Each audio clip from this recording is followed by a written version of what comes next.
On a cloudy and rainy morning on the Army's birthday, To kind of quote John Kennedy, that, you need to remember your heroes from the past, because if you don't, you're going to lose the future.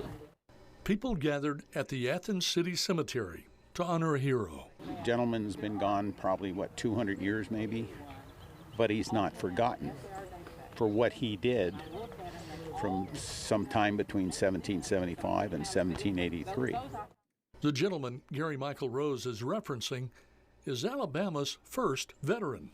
Shoulder, fire lock. To the right, face. Left face.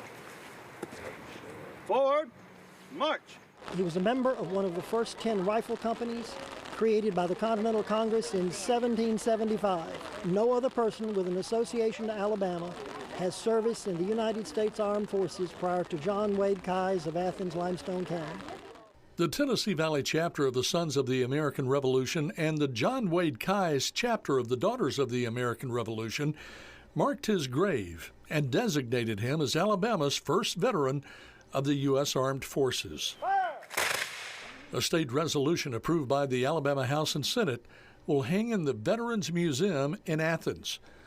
Honoring Keyes is part of preserving our country's history.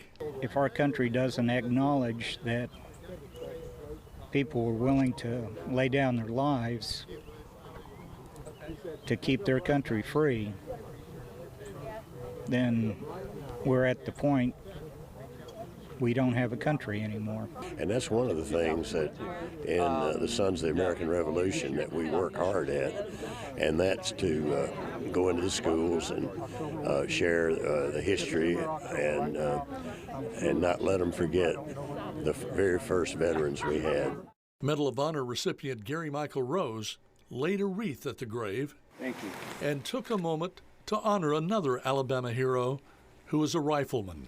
He was in the company of Captain Hugh Stevenson, and he went and signed up in latter part of June of 1775, and shortly thereafter he undertook with his company a 600-mile march to Cambridge, Massachusetts, just west of Boston, and joined General Washington.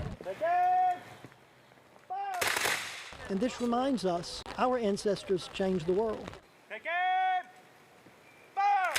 And most people on the globe cannot say that, and we are extremely proud of that. In Athens, Jerry Hayes, News 19. Keyes is buried in the historic section of the Athens City Cemetery on Hobbs Street, right across from the Athens State Campus.